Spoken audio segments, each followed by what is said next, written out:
os irmãos que, tenho certeza, cada dia mais estão envolvidos com a obra do Senhor, especialmente a obra da evangelização. Trago comigo nesta noite dois mestres na palavra, que cooperam juntamente comigo lá em Cuiabá, o presbítero Jonas Mendes e o presbítero Rony Kubert. Todos os dois estiveram aqui na sede, ministrando palestras, pregando. Desta feita, me deram o prazer de poder estar comigo, como também minha filha e a jovem Ana Júlia. Temos uma caravana para poder participar com os irmãos aqui dessa festividade tão abençoada. Mateus capítulo de número 19, a partir do versículo 1, a palavra de Deus nos diz assim: E aconteceu que, concluindo Jesus esses discursos, saiu da Galiléia e dirigiu-se aos confins da Judéia, além do Jordão. E seguiram-lhe muitas gentes e curou-as ali. Então chegaram ao pé dele os fariseus, tentando-o e dizendo-lhe: É lícito ao homem repudiar a sua mulher a qualquer motivo? Ele, porém, respondendo, disse-lhe: Não tendes lido que no princípio o Criador os fez macho e fêmea? E disse: Portanto, deixará o homem pai e mãe e se unirá à sua mulher, e serão dois numa só carne. Assim não são mais dois, mas uma só carne. Portanto, que Deus ajuntou, não o separe o homem.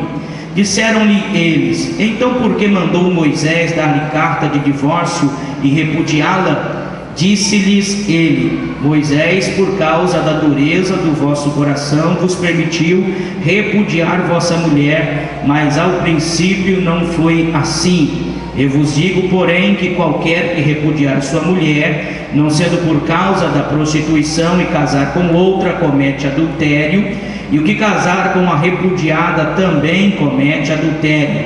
Disse-lhes os seus discípulos: Se assim é a condição do homem relativamente à mulher, não convém casar. Ele, porém, lhes disse: Nem todos podem receber esta palavra, mas só aqueles a quem foi concedido, porque há eunucos que assim nasceram do ventre da mãe, e há eunucos que foram castrados pelos homens, e há eunucos que se castraram a si mesmos por causa do reino dos céus.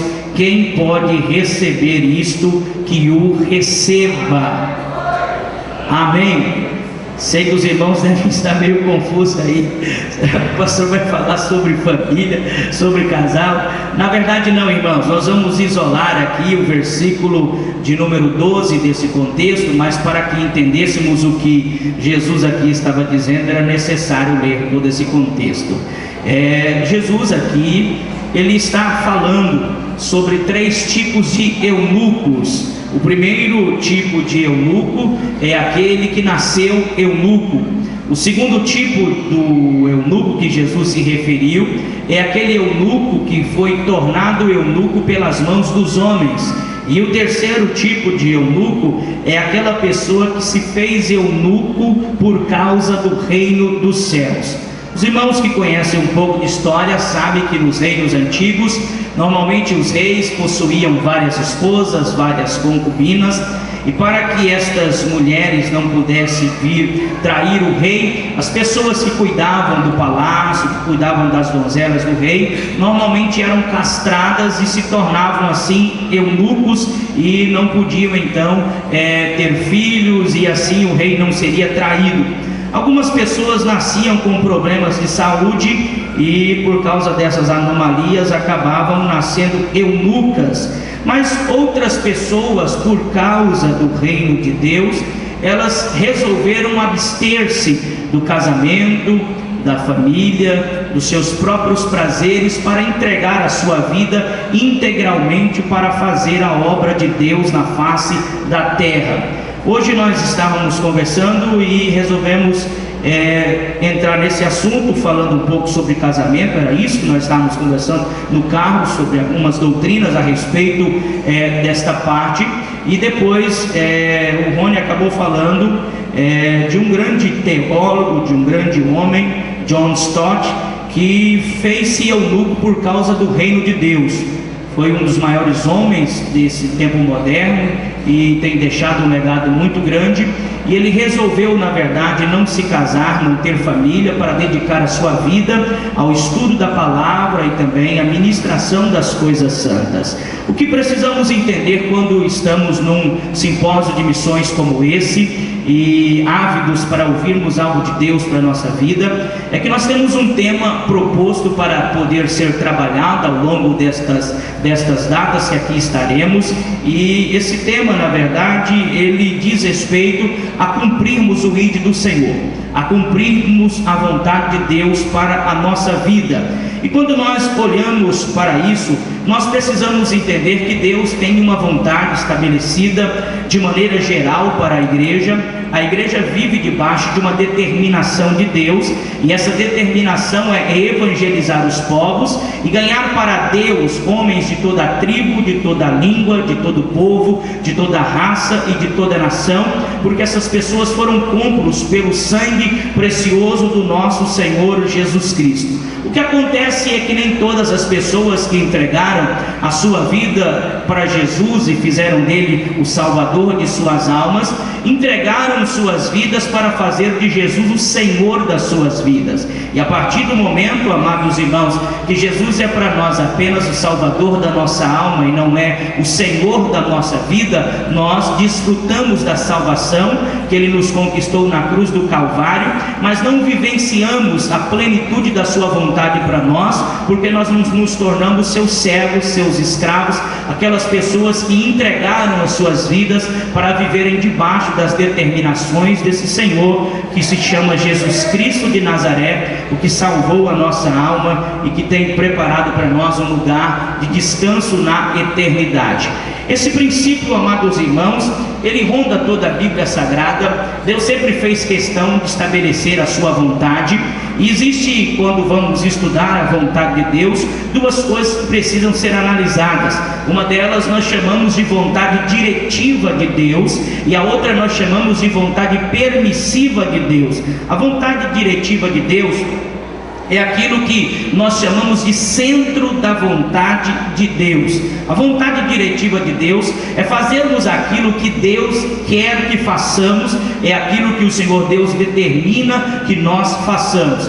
A vontade permissiva de Deus é fazer aquilo que não está diretamente ligado à vontade de Deus para nós, mas Deus permite que façamos, porque Deus a nós o livre-arbítrio, e nós temos então o direito de escolhermos fazer ou não, ou viver ou não, os propósitos de Deus para a nossa vida. Tudo isso, amados irmãos, começou no Jardim do Éden. Eu sei que já comentei um pouco sobre isso com os irmãos, mas como base introdutória vale lembrar novamente. Deus criou Adão, criou a Eva e determinou para eles o propósito dele para aquelas vidas: cuidar do jardim, lavrar o jardim, dar nomes aos animais e ali viverem. Só que Deus estabeleceu limites da sua vontade para aquele casal que vivia no Jardim do Éden, e o limite é que eles podiam desfrutar de todas as plantas que ali estavam, inclusive comer da árvore da vida, do fruto da árvore da vida, mas da árvore da ciência do bem e do mal eles não deveriam tocar nela, porque na verdade no dia que eles tocassem, eles sairiam desta vontade diretiva de Deus e passariam a viver essa vontade permissiva que traz para nós um preço a ser pago, que traz uma fatura que temos que acertar com Deus. Nós sabemos muito bem que Eva preferiu dar ouvidos à voz da serpente e assim comeu daquele fruto, deu também a Adão, e na verdade a partir do momento que eles pecaram, a página da dispensação de Deus foi mudada.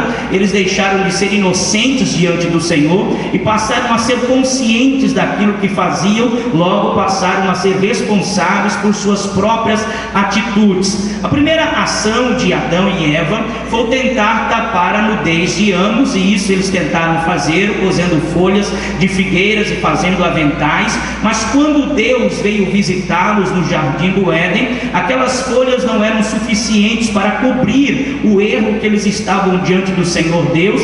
E então sabemos, Adão se escondeu de Deus, e o Senhor Deus começou a lhe chamar, e ele, com medo de Deus, com vergonha de Deus, continuava se escondendo, até que o Senhor Deus perguntou se eles haviam desobedecido. E ali, amados irmãos, ao invés de se humilharem e aceitarem que erraram e buscarem a misericórdia do Senhor, preferiram fazer um jogo de empurra, um jogava a culpa para o outro, e todos nós sabemos que isso resultou numa sentença de Deus, irmãos, para Adão, para Eva e também para a serpente. Estando em pecado, eles tiveram que sair do jardim do Éden, mas Deus, na verdade, havia meditado o plano de redenção, e na verdade esta é a grande diferença entre nós e os anjos e as criaturas celestiais, é que quando Deus criou os anjos, Deus não criou para eles um plano de redenção. Logo, quando se rebelaram contra o Senhor Deus e caíram, nunca mais puderam ser restaurados, jamais poderão,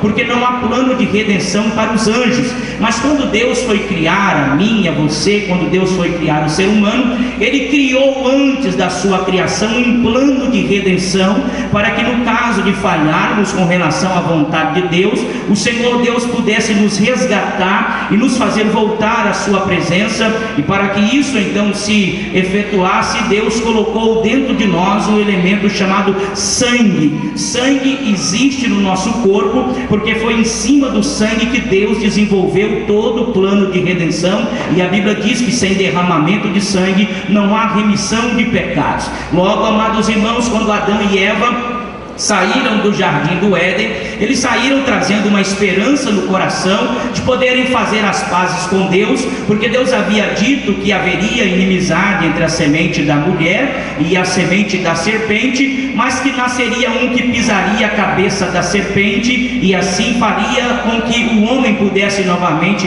ter ligação com Deus. Nós sabemos muito bem que isto aconteceu a partir do momento que Adão e Eva passaram a ter filhos. O primeiro filho do casal, eles colocaram o nome de Caim, porque o nome Caim significa alcancei do Senhor o varão. Na expectativa deles, Caim seria esta pessoa que nasceu e que viveria uma vida dentro dos padrões de Deus, fazendo assim com que tivesse autoridade para pisar a cabeça da serpente e devolver então o jardim do Éden aos seus pais.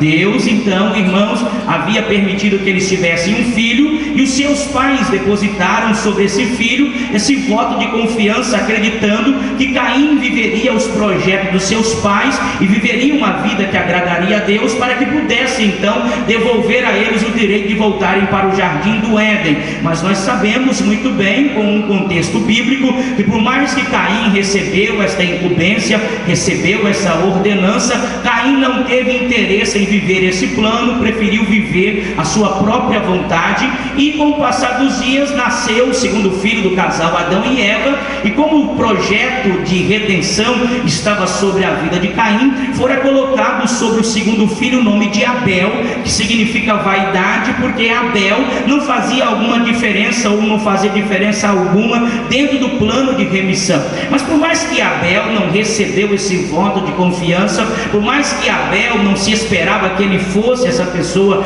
que viveria esse projeto tão alto de Deus, com o passar dos dias ficou claro que enquanto Caim não quis viver o projeto de Deus, Abel, mesmo não tendo sido a pessoa escolhida, ele procurou viver os padrões de Deus para a sua vida, porque ele desejava voltar ao lugar de delícias que os seus pais lhes contaram que eles viviam. Chegou então o dia que eles foram apresentar sacrifícios ao Senhor, e nós sabemos muito bem que Caim não fez questão de apresentar o seu melhor, não fez questão de buscar os parâmetros divinos para aquele sacrifício, preferiu passar ao longo daquelas árvores frutíferas e colher delas e fazer uma cesta para apresentar um sacrifício a Deus, de que se Deus quisesse era aquele, se não quisesse era aquele que ele tinha para oferecer. Enquanto que Abel procurou buscar qual era a vontade de Deus com relação a sacrifício, e ele entendeu que para cobrir a nudez de seus pais, Deus havia sacrificado um animal, que a Bíblia mais na frente vai dizer que é um cordeiro, e na verdade esse cordeiro prefigurava o Senhor Jesus Cristo, porque para que se extraísse a pele do cordeiro, naturalmente o cordeiro teria que ser morto, teria que ser derramado o seu sangue, e a sua pele então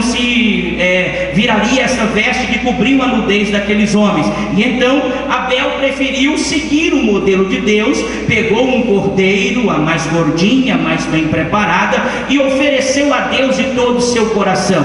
Deus, na verdade, não recebeu o sacrifício de Caim, mas recebeu o sacrifício de Abel, o que trouxe para o coração de Caim uma fúria, uma ira, uma tristeza muito grande. E Deus encontrou-se com Caim, percebeu que ele estava entristecido, seu semblante estava descaído, e o Senhor Deus então lhe exortou, porque ele estava daquela maneira, e deu-lhe uma chance de fazer tudo diferente, dizendo a ele: se você fizer diferente, eu vou receber você também, mas se você persistir em viver errado, o pecado nunca sairá da porta da sua casa. Entendemos qual foi a reação de Caim. Caim logo pensou que se ele se submetesse a Deus seria uma humilhação muito grande. Ele preferiu tentar vencer a concorrência, como eram só eles dois. Ele disse: então, se eu matar meu irmão Abel, Deus vai ficar sem uma concorrência e vai ser obrigado a me receber. E então ele matou Abel, achando que Deus seria obrigado a recebê-lo, na sua arrogância, na sua soberba. E a gente sabe que quando ele percebeu que Deus não quis lhe receber, o Senhor fez uma marca, e Caim passou a viver uma vida totalmente errante, porque não aceitou os projetos de Deus para a sua vida. Nesse inteirinho, Adão e Eva perceberam que Caim não preenchia os requisitos para ser aquela pessoa que eles tanto esperavam que surgiria para mudar o quadro da história. E eles então vão ter um terceiro filho chamado Sete, e nesse menino é colocado o nome de Sete, porque Eva vai dizer: Deus me deu outra semente no lugar de Abel, para que esta pessoa viva os projetos de Deus. E a partir de então a raça humana vai se dividir em duas partes. Vai ter uma parte que se preocupa com civilização, com metais, com gado, é a genealogia de Caim, mas eles não se preocupam com a vontade de Deus. E nós vamos ver uma linhagem semita, a linhagem de Sem, que na verdade quando nasce a Bíblia diz que ele tem um filho, e a partir de então se voltou a invocar o nome do Senhor.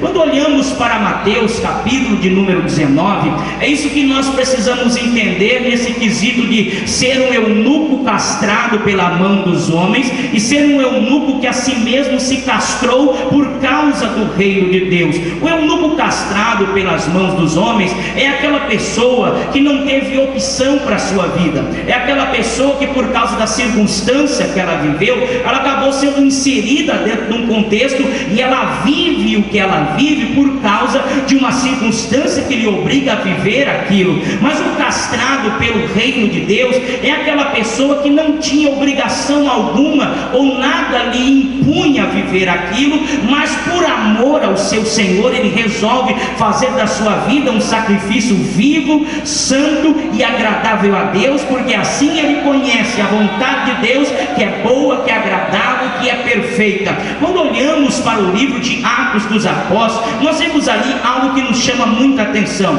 Um homem que a Bíblia não menciona o seu nome, mas diz que ele era um superintendente dos tesouros de Candace, a rainha da Etiópia. Ele vem a Jerusalém para adoração, porque ele havia se tornado um prosélito, ele havia se unido ao judaísmo, ele adora o Senhor na festividade, e ele está voltando para a Etiópia, sentado na sua carruagem e lendo o livro do profeta Isaías, especificamente o capítulo de número 53, hoje com a Bíblia dividida em capítulos e versículos. Aquele homem, quando lia aquele texto, ele não conseguia conceber o que estava acontecendo, porque na verdade ele era um homem que era eunuco castrado pela mão dos homens. Ele era eunuco que havia sido castrado porque ele cuidava dos tesouros de Candace, ele precisava viver dentro do palácio de Candace. Mas ele está lendo o sacrifício sacrifício de um homem que não precisava viver o que ele estava vivendo, que voluntariamente ele está entregando a sua vida. E é isso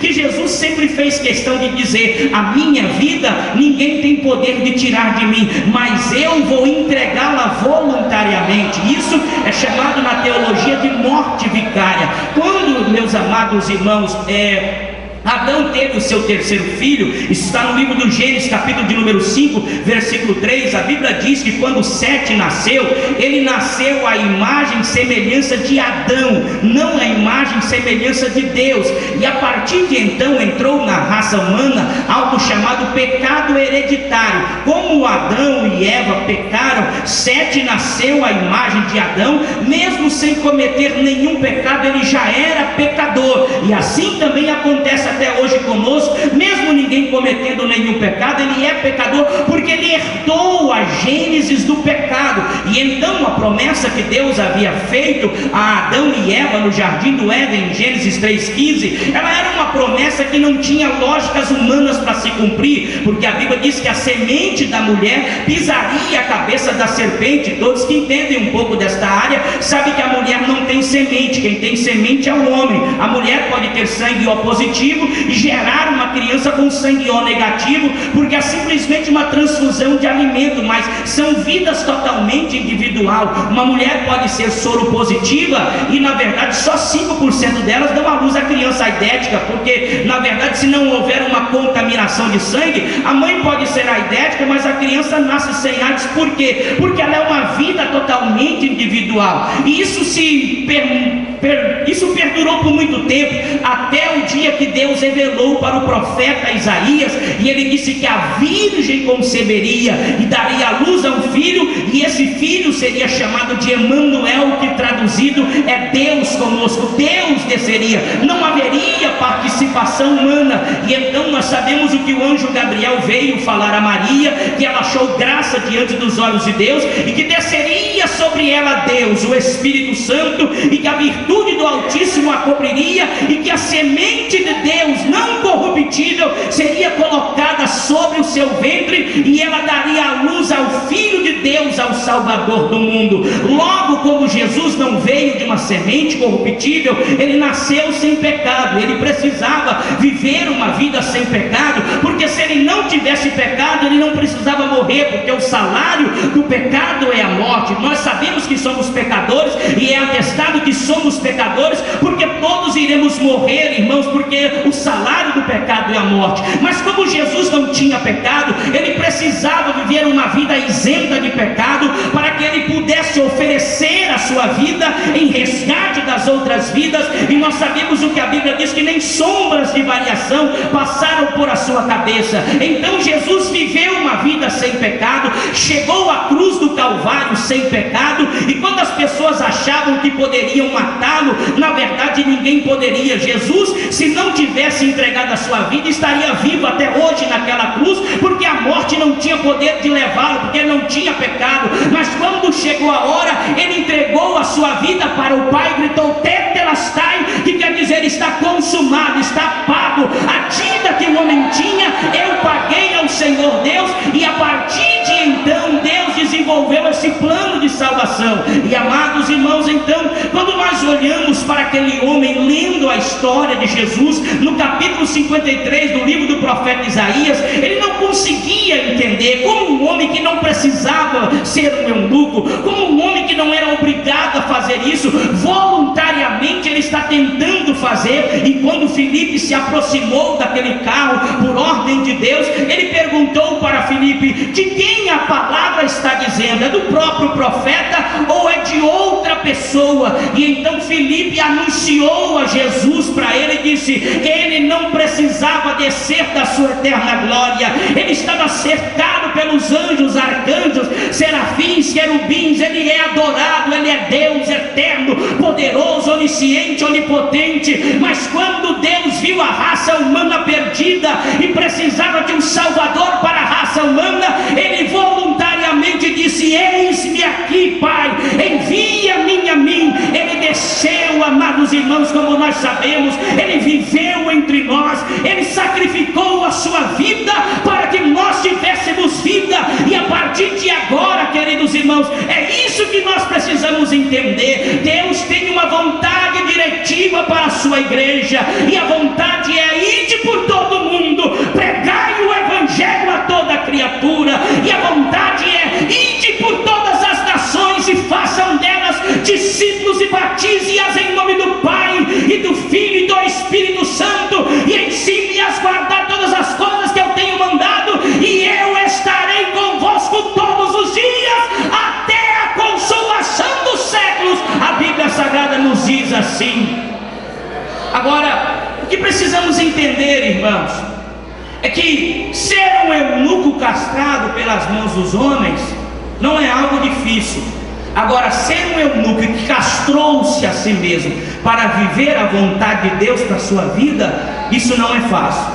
Renúncia é uma palavra que não é fácil de ser vivida, mas não tem como fazer a obra de Deus se não houver renúncia.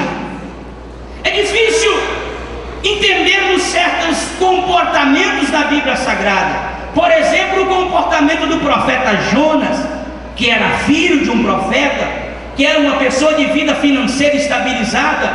Este homem recebe uma chamada profética na sua vida, recebe a vontade diretiva de Deus para ele, e ele aceita viver a vontade de Deus, mas aceita vivê-la de maneira parcial.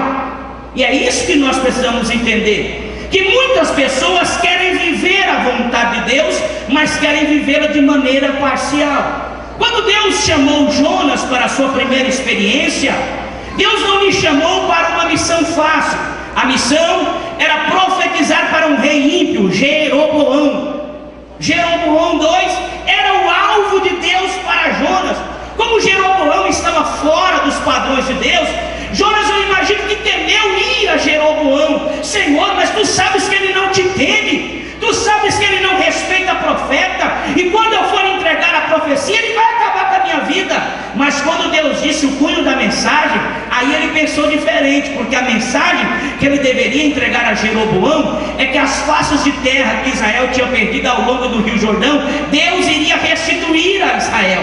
E então, por causa do tipo da mensagem, ele vai a Jeroboão e diz: assim diz o Senhor, mesmo você estando com a vida bagunçada, Deus olhou para você e vai devolver tudo que você perdeu. E aí Jeroboão abraçou, e daí um pouco Deus devolveu tudo. E aí Jonas, ele está vivendo um momento feliz, porque ele sabe que Deus tem uma obra na vida dele, que Deus tinha uma obra na vida do pai dele. Ele está pronto para ouvir a vontade de Deus.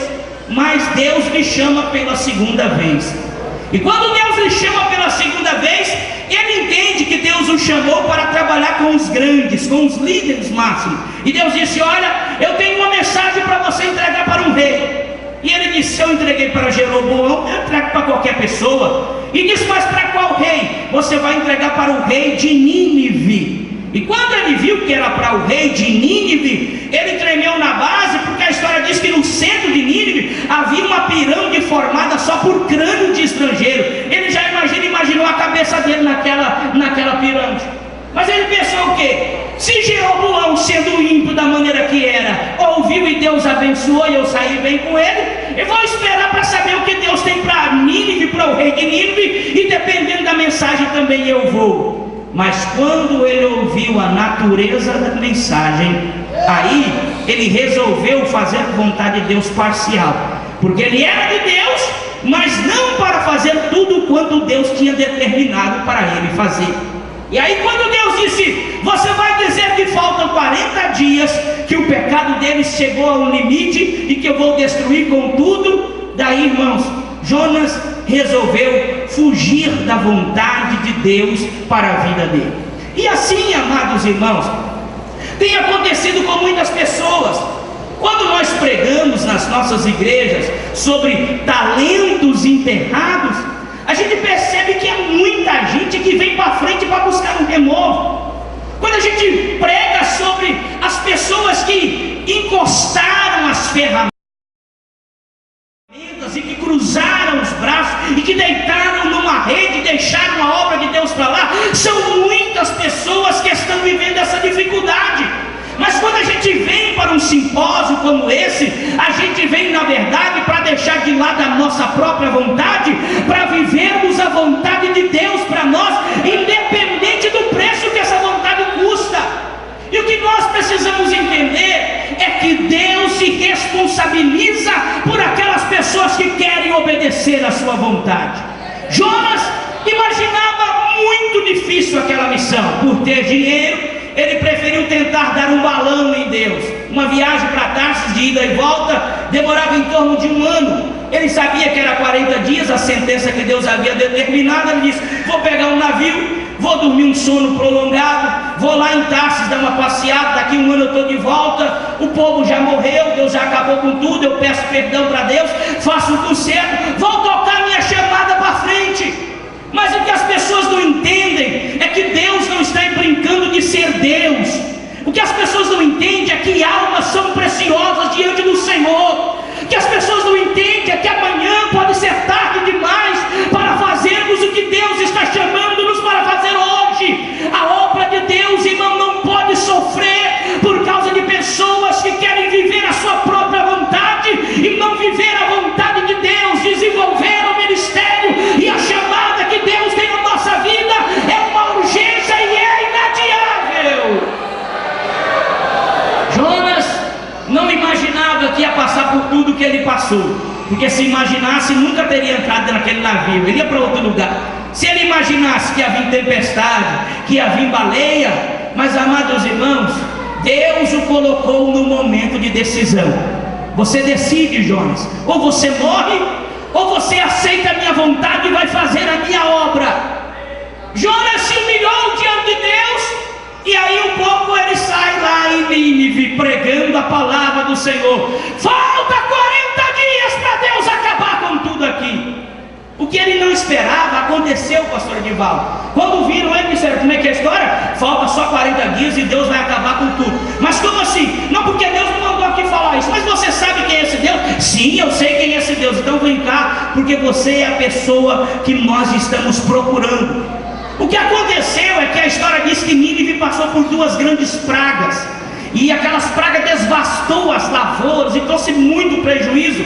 E os sábios do reino diziam que os deuses estavam irados e que eles tinham que buscar a clemência dos deuses, mas por serem politeístas não sabiam qual era o Deus. Venceram essas 2 pragas, e então a história diz que veio um eclipse solar e acabou com a luz do dia em Nínive. O rei tremeu na base e mandou os seus sábios saírem e não voltarem enquanto não achasse o nome do Deus que estava irado com ele. De repente encontra um homem dizendo: só falta 40 dias, porque Deus determinou 40 dias. E eles perguntam: você sabe o nome do Deus? Sim, eu sei o nome do Deus. E então pegam Jonas e levam para o rei.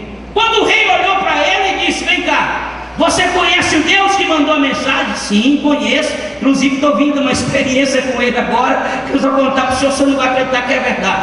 Vem cá, mas diz o que você conhece desse Deus. Seu Deus, ele volta atrás das suas decisões. Olha, é difícil, mas às vezes ele volta. Inclusive comigo, ele voltou atrás. Vem cá, mas tem alguma coisa que a gente possa fazer para que Deus veja que nós temos interesse que ele volte atrás? Tem. A Bíblia diz que é um coração quebrantado e contrito Deus não rejeita. Se vocês se humilharem, Deus não vai suportar a humilhação de vocês. E vem cá, e tem algum jeito de mostrar para Deus que a gente está humilhado em extremo? Tem sim. Se você fechar a boca e fazer jejum, botar sobre si um pano de saco, se assentar numa cinza e ficar jogando cinza no corpo, Deus vai olhar para você e vai ver que você está humilhado. E aí então o rei disse: a partir de mim até as crianças, ninguém come 3 dias e 3 noites. Nós vamos nos humilhar porque nós queremos a misericórdia de Deus. O que acontece é que o nosso papel é ser um instrumento de Deus. Agora, nós não vamos precisar ser Deus, irmão. O seu papel é abrir a boca, o seu papel é orar, o seu papel é investir, o seu papel é contribuir, e o papel de Deus é fazer com que as almas sejam salvas por Ele. Queridos irmãos, fazer a vontade de Deus às vezes custa muito caro. Custa projetos que todo homem gostaria de ter, mas isso não impede a gente de fazer a vontade de Deus. Eu me lembro quando a Bíblia diz do profeta Daniel, Ele e seus amigos foram levados para a Babilônia. Uma das coisas mais preciosas para um judeu é ter uma família, é ter filhos, principalmente filhos homens. Daniel, quando chegou na Babilônia, a primeira coisa que aconteceu com eles e com todos os seus companheiros é que eles foram castrados pelas mãos dos homens e foram entregues ao chefe dos eunucos. Todos eles se tornaram eunucos castrados pelas mãos dos homens. Daniel não teve esposa, Daniel não teve filhos, Daniel não teve árvore genealógica. Daniel, como os demais, tinha tudo para dizer: se Deus me amasse, Ele não permitiria isso na minha vida. Mas Daniel pensava diferente: a minha vida não é minha, se Ele permitiu é para a glória dEle. Se Deus permitiu, é assim que Ele quer. Eu vou fazer a vontade de Deus. E Ele assentou no coração: sofra o que sofrer, pague o preço que tiver que ser pago. Eu não contaminarei com o manjar do rei. Eu viverei uma vida santa para Deus. Nós precisamos envolver o nosso chamado. Deus tem uma obra para cada um de nós. O que acontece é que tem muita gente que vive querendo viver o chamado do outro. Deus não te chamou para ser o outro. Deus não te chamou para viver a chamada do outro. Deus chamou você para ser você, porque é você que Ele escolheu. Deus poderia, pastor Carlos, eu vou finalizar, porque eu sei que o horário mandou parar. Deus poderia criar gente em série, pegar o senhor que é bonitinho assim, todo organizadinho, e fizesse a partir do senhor uma série de Carlinhos. Pegasse o Rony ali, que é todo intelectual, e fizesse a partir do Rony uma série de intelectualzinhos. Pegasse a mim e fizesse uma série de cristianinhos. Mas Deus não fez assim. Sabe por quê? É porque Ele não conta com série, Ele conta com você. Deus colocou pelo menos 10 coisas diferentes em cada ser humano. Tem 10 coisas do corpo humano que ninguém tem igual a ninguém. Primeiro, a digital do olho. Ninguém tem a digital da íris igual a de ninguém. Cada um tem uma. Deus te conhece pela íris do teu olho, sabe que é você. Segundo, a digital do dedo. Ninguém tem a digital do dedo igual a ninguém. Você é você, eu sou eu. Terceiro, o batimento cardíaco. Nenhum coração bate igual a outro coração. Cada coração bate de um jeito. Terceiro, timbre da voz. O quarto, timbre da voz. Cada um tem uma voz diferente. Você pode até imitar a voz de alguém, mas se colocar no aparelho, não existe nenhuma voz igual a de ninguém. 5, andado. Ninguém anda igual a ninguém. Cada um anda de um jeito. 6 ou 7, o cheiro do corpo. Cada pessoa tem um cheiro diferente da outra. E para provar isso, eles pegaram 2.000 pessoas e colocaram no lugar, vedaram o olho de um cachorro e soltaram o cachorro no meio da multidão. O cachorro andou, quando chegou do lado dele, do dono dele, sentiu o cheiro, sentou. Pegou outro cachorro, vedou o olho, soltou o cachorro, foi, sentiu o dono do cheiro dele, sentou. Deus, Ele conhece a gente de maneira particular. Ele tem uma vontade coletiva para a igreja, que é ir ao mundo inteiro e pregar para que as almas sejam salvas, mas Ele tem um plano individual em cada vida. Cada um de nós fazemos parte de um plano de Deus, e viver o plano de Deus é a melhor coisa que tem na vida. E sofrer, viver a vontade de Deus é sofrer alegre. Eu me lembro quando eu voltei para os Estados Unidos a segunda vez, recebi uma proposta para ser vice-presidente de uma igreja ligada a Minas Gerais. Naquela época o pastor Oscar era o pastor da missão. Procurei ele, falei sobre aquilo. Ele falou com o pastor Sebastião, e o pastor falou: fala para ele ir atender esse chamado. E nós temos alguns nomes aqui para serem cotados, para ser mandado. E quando for os missionários, a gente ajunta todo mundo para fazer a obra. E eu fui-me embora. Deixei minha filha com 45 dias de nascida, apresentei ao Senhor e deixei ela. Minha esposa desmamou minha filha com 3 meses, porque como nós estávamos no processo de legalização, os advogados acharam que era melhor voltar e esperar o documento dela. Mas quando nós chegamos lá, mudou o presidente do Clinton para o Bush, e mudaram as leis, e eu tinha saído do país, eu perdi o meu processo. Como eu estava fazendo a obra de Deus, a gente pensou em voltar, mas o pastor Zé Lopes chegou, nos chamou para começarmos as congregações enquanto ele estava na sede, E nos envolvemos com a obra de Deus, irmãos. E eu fiquei 5 anos sem ver a minha filha. E eu fiquei 5 anos chorando e me alegrando com as criancinhas da igreja. E eu fiquei 5 anos vendo a minha esposa anoitecer chorando e amanhecer chorando, porque nós estávamos sofrendo por causa de uma causa maior. Porque nós estávamos sofrendo porque não era a nossa vontade, mas era a vontade de Deus na nossa vida. E muitas das vezes eu consolei tantas pessoas, mas não tinha ninguém para me consolar, senão o Espírito do Senhor. Eu me lembro de um dia que a minha esposa chegou ao limite e ela disse: eu não aguento mais. Se você quiser ficar, fique. Eu estou indo embora, eu vou viver minha vida, eu te espero lá. E eu disse para ela: então você não tem que dizer isso para mim, você tem que dizer para o pastor José Lopes, ele é nosso pastor. Eu sou pastor de igreja, mas eu sou servo dele, é ele que determina. E naquele dia nós saímos de onde morava nessa época. Eu estava trabalhando de novo. Eu trabalhava num estado e dirigia igreja em 2 estados diferentes. Todo dia eu saía lá de Long Branch e ia lá para o estado de Delaware. Depois voltava para dirigir igreja em Filadélfia. Filadélfia, dormia num posto de gasolina com o James, que ia ser dentro do carro. Trabalhava o dia inteiro para voltar para dirigir culto aqui, 1 ano fazendo. E eu disse: então vamos lá falar com o pastor. E na estrada ela estava tão esgotada que ela foi falando um monte de coisa. Se você quiser, fica você, fica José Lopes, fica a igreja, fica aí. Vai falando, e eu fui ouvindo calado, porque eu tinha que falar. Quando nós chegamos na igreja, era uma quinta-feira, o pastor levantou da oração, começou o culto e disse assim: hoje ninguém vai cantar porque Deus está mandando eu pregar, porque Deus vai falar com alguém aqui. Começou a pregar, de repente ele começou a ficar cheio, foi ficando cheio, e de repente Deus tomou ele em profecia e disse: você que veio aqui hoje falar com meu servo. Você falou assim, pastor Silas, ele repetia tudo que a minha esposa falou dentro do carro. Você dizia assim: fica você com o Zé Lopes, fica você com a igreja, fica você. Eu te digo que daqui você sai, mas lá você não chega. Eu vou derrubar o avião por tua causa, e as almas que vão morrer eu requererei da sua mão. Terminou o culto, eu falei para ela: e aí, vamos falar com o pastor? Ela disse: não, vamos sofrer um pouquinho mais, vamos esperar a vontade de Deus para nós.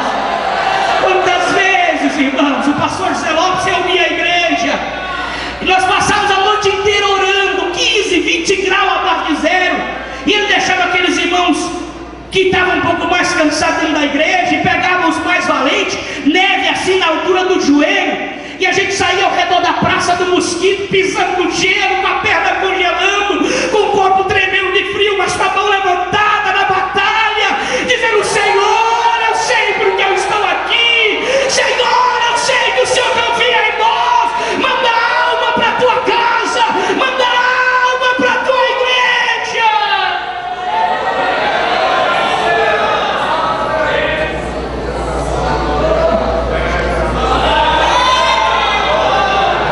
Viver o projeto de Deus é totalmente diferente.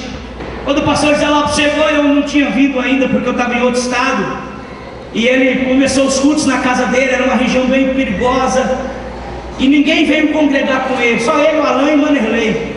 Daí um pouco o Alain desanimou e disse: papai, só é nós 3 porque tá ruim esse culto. O pastor falou: se você quiser desanimar, eu e o Manerley vamos tocar o barco. Aí passou uns dias, conheceram alguns irmãos, mudaram para uma outra região. Os irmãos vieram para a casa do pastor, começaram a congregar alguns irmãos. Daí uns dias os irmãos disseram: pastor Zé Lopes, congregar em casa não dá, se o senhor quiser vamos tentar alugar um salão, porque senão a gente vai procurar uma igreja. Aí eles disseram: irmãos, vamos então procurar um salão e vamos pedir para Deus nos dar. Acharam um salão de um homem chamado Seu Carolino, um português, ignorante, brabo. E aí um dia o pastor foi conversar com o Seu Carolino. Quando chegou, ele disse: ô Seu Carolino, o senhor está alugando prédio? Ele disse: você é brasileiro? Não tem um negócio do brasileiro. Ele disse: mas eu sou crente, eu sou pastor. Mas você é brasileiro, não tem um negócio. Aí ele falou: não, mas aluga o prédio para nós. Ele disse: não.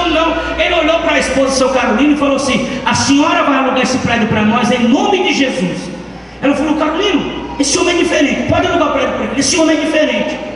Aí Seu Carolino falou: então pode dar os 3 calção, porque lá você tem que pagar o aluguel mais 2 meses que fica de calção. Pode dar os 3 calção e aí você entra no prédio. Ele disse: só que a gente vai ter só daqui 30 dias o dinheiro. Não, então não tem negócio, nós. O pastor olhou para ela e disse: a senhora vai alugar para nós em nome de Jesus. Ela disse: cara, não pode alugar que ele vai pagar. Alugou o salão da igreja. Primeiro culto, pastor Carlos, todo mundo chegou alegre, mas quando entrou dentro do salão, não tinha cadeira, não tinha som, não tinha instrumento, o salão e todo mundo em pé. Aí os irmãos falaram: ah, pastor, aí não tem cadeira para sentar. Ele disse: nós oramos e Deus deu o salão, vamos orar para Deus dar as cadeiras para a gente também. Oraram naquela noite. No dia o evangelista Paulo procurou ele e falou assim: pastor, tem um pastor chamado Ananias, ele é português, ele aposentou, está indo embora para Portugal, e ele vai fechar a igreja, de repente ele vende as cadeiras para a gente, vamos lá.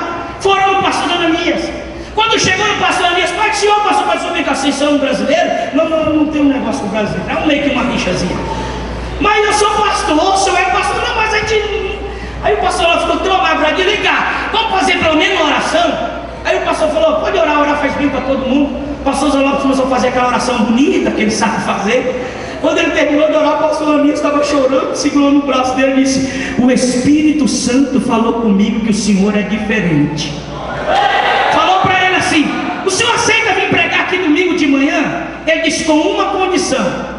Aí o pastor Ananias falou: qual? Eu posso trazer os irmãos que congregam comigo? É que não vai ter culto lá domingo de manhã, não tinha cadeira. Não pode trazer os irmãos. Foram o pastor e esses irmãos que estavam com ele lá no pastor Ananias. O pastor pregou naquela manhã que chegou a fumaciar, como diz meu sogro. Chegou a fumaciar, pregou. Quando ele terminou de pregar, o pastor Ananias estava banhado de lágrima. Que ele entregou o microfone para o pastor Ananias chorando, pegou o microfone da igreja e falou assim: pastor José Lopes, o senhor aceita a partir de hoje eu, minha família e todos esses irmãos em congregar com o senhor ser nosso pastor? Aí o pastor falou: eu aceito, mas tem uma condição, pastor. Aí o pastor falou: qual condição? Nós podemos levar as cadeiras, nós podemos levar o som, podemos levar o instrumento, não temos aonde guardar. Veio ele, veio 20 português, veio a cadeira, veio o som, veio o instrumento. Por quê, irmão? Se você está fazendo a vontade de Deus, Deus é responsável por fazer essa vontade acontecer. Daí uns dias, eu vou terminar agora. O pastor Zé Lopes falou para a gente: vamos fazer uma campanha de oração de 30 dias. Dividimos o grupo de meia-noite às 6 da manhã, cada grupo pegava uma hora. E nós vamos orar para Deus dar esse prédio para nós. Começamos a orar. Daí 15 dias o pastor ia passando, o seu Carolina ia vindo. O seu Carolina disse: pastor José Lopes, graças a Deus que eu te encontrei, graças a Deus que eu te encontrei. Pastor, o que foi, pastor? O que foi, seu Carolina? Pastor José Lopes, compra esse prédio, pelo amor de Deus, compra esse prédio. Mas nós não temos dinheiro, seu cara. Pastor José Lopes, eu já estudei, eu vou financiar o prédio para o senhor. O senhor paga 2.500 de aluguel, o senhor vai pagar 2.000 de mortgage só. Sabe por quê? Tem 15 noites que eu não durmo, pastor José Lopes. A noite inteira uma voz fica: vende o prédio para o pastor, vende o prédio para o pastor, vende o prédio para o pastor. Há muitos anos o prédio é da igreja. Por quê, irmão? Porque quando a gente está envolvido para fazer, para desenvolver a chamada, há uma mão poderosa para trabalhar a nosso favor.